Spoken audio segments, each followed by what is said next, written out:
Makikita sa group photo si Robredo kasama sina Senator Bam Aquino, Risa Hontiveros at Kiko Pangilinan.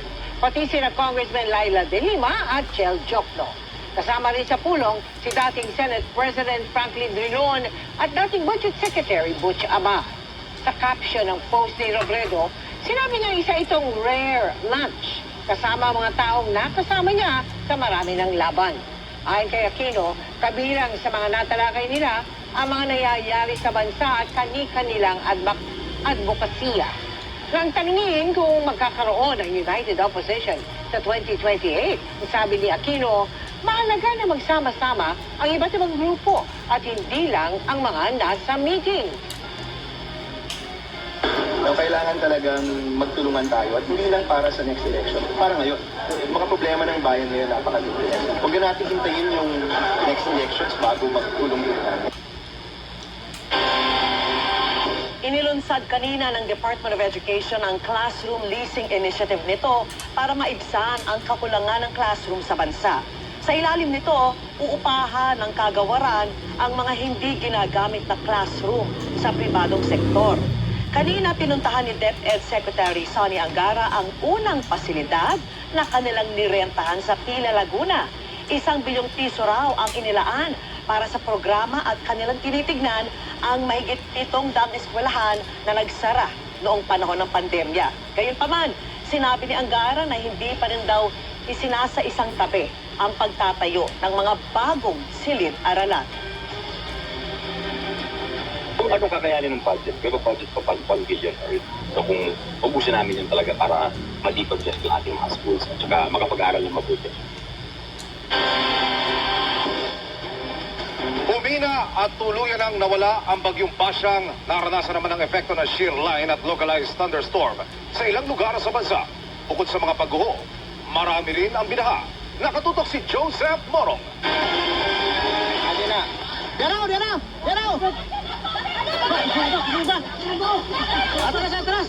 Napatakbo ang ilang residente sa barangay Pakuan sa Negros Oriental nang mapansin ang unti-unting pag-agos ng baha. Sipok na lapaw na yun Lapaw na tayo, guys! Atras! Maya-maya, nilamon na ng tubig ang kalsada. Mabilis at tumaas at rumagasa ang tubig. Ilang gamit ang inanod ng baha kaya kanya-kanyang salba ang ilang residente.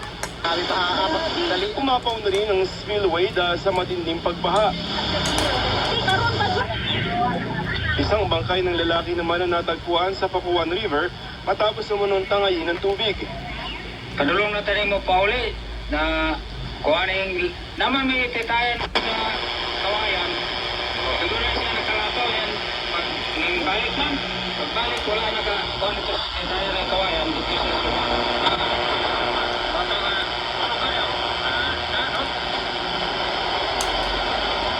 Sa bigat at ang nakuhanan, ang aksyon at pagsigip sa isang residenteng natrap sa lumalagasang baha. Dahil sa lakas ng agos, paano pa ng pag-rescue? Gamit ang salbaging at tubig, tignas lang na itawid matapos ng ilang minuto.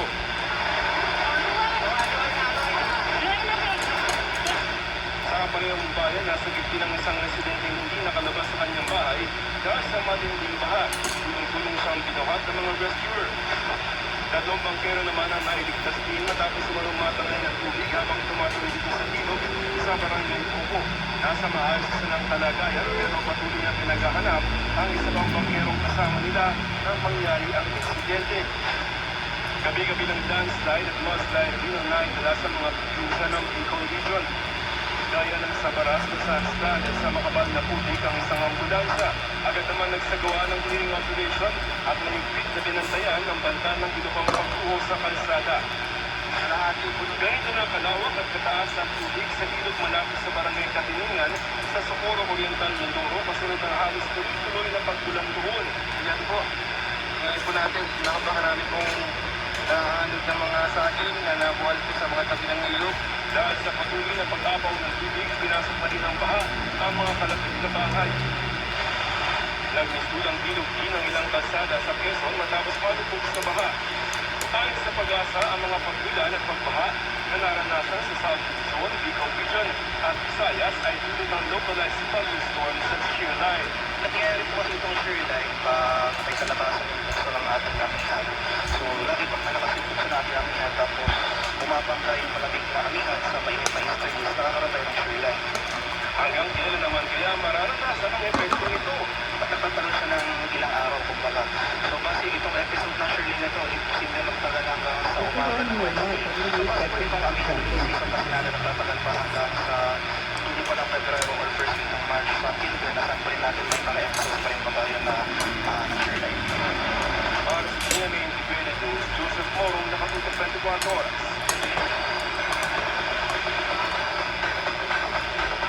Mas level up ang Kapuso Digital Entertainment sa paglunsad ng GMA Play.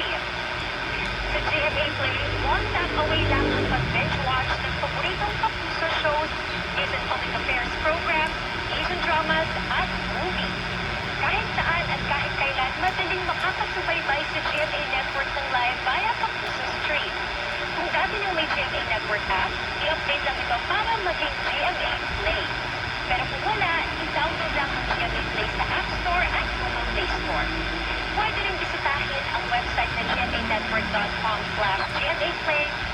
At kung gustong manood sa bigger screen, hanapin lamang ang GMA Play sa Google Play Store ng inyong TV.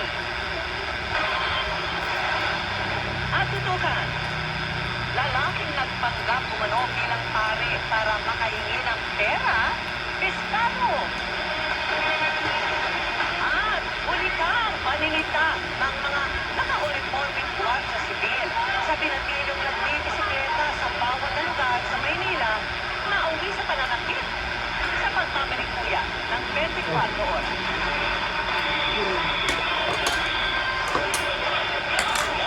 Ito, si Fanny Vargas. Basta balagang balita, lahat-lahat kaya naman, number 1 sa aking mga kapuso sa buong taon ng 2025. Ilan tayo na to? Balitang balita pa rin tayo, hindi mahuli, hindi pakikilan.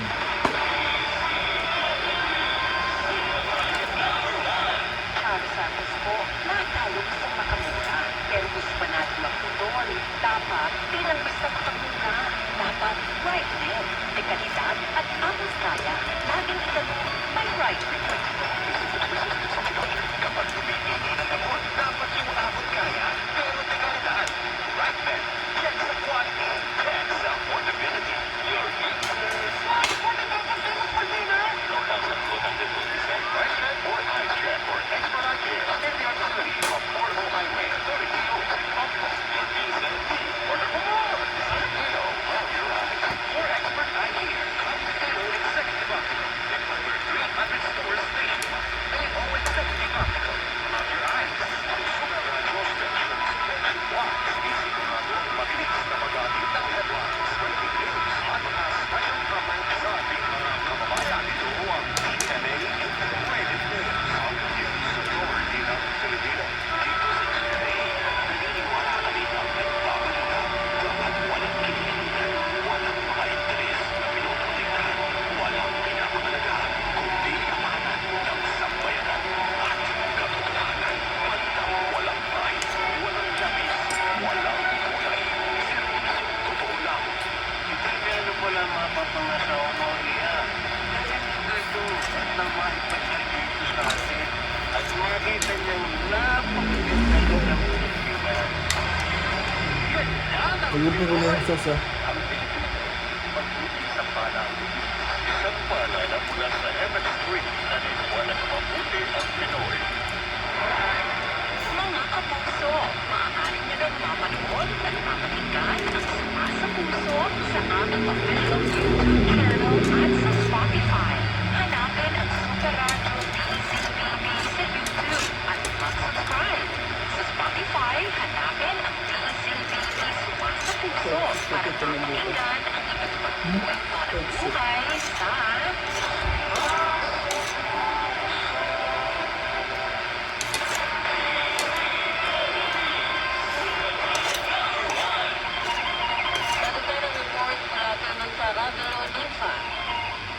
Nagkainitan at nagtaasan ng boses sina Senator Kiko Pangilinan at Senator Alex Peter Cayetano sa gitna ng debate tungkol sa Resolution number 256 kung saan kinukundina ang mga pagbanat ng Chinese embassy sa mga opisyal ng bansa. Kaya dalawang beses na kailangan suspendihin ang plenary session. Sa unang pagkatalo, inungkat ni Cayetano ang paglalabas ni Cariela ng karikature o di pa Philippine Coast Guard spokesperson ni Cariela ng karikature ni Chinese President Xi Jinping na ni kabastusan bali at hindi opisyal na pahayag sa ating gobyerno.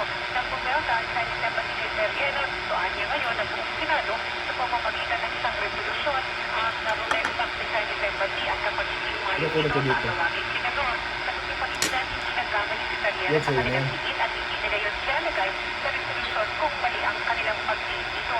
At bukod dyan, ginawan din naman anya ng Chinese state media ng karikature si Pangulong Bongbong Marcos. Kaya tanong niya kay Cayetano bakit mas okay lang pero kay Cariela ay hindi. Sa isang punto, tanong ni Cayetano kung paano kaya kung si Pangilinan ay gawan ng team ng kanyang staff. Kaya sabi ni Pangilinan, hindi naman usay na para gawan ito dahil taasan na ng boses, sinuspinyan ni Senate President Pro Tempore Panfilo Lacson ang sesyon at napakalma ang dalawa. Pero ilang minuto matapos mag-resume ang sesyon, tuloy ang debate at muli nagkainitan. Tanong dito ni Cayetano ano bang statement ng China na kinukuntina sa resolusyon at nagalit kung sinabi ni Pangilinan na i-research na lang. Nagpalakasan ng boses at nagpapawanan ng pagsasalita sa paliwanagan ng point of order si Cayetano. Gumit na si Senate Majority Leader Juan Miguel Zubiri kung tinanong kung anong point of order pero lalo pang uminit ang debate kaya sinuspindi muli nila ako ng sesyon. Pagbalik nila, napagkasubuan ng mga senador na i-attend ang resolusyon at ilagay dito ang statement ng ipahanap na hinanap ni Cayetano.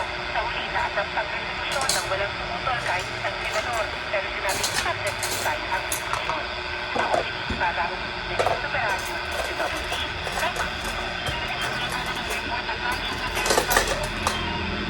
Maabot na halos 2.9 billion pesos sa nagalaginina ng Cebu ang nasabat sa isagawa sa South Island Operation.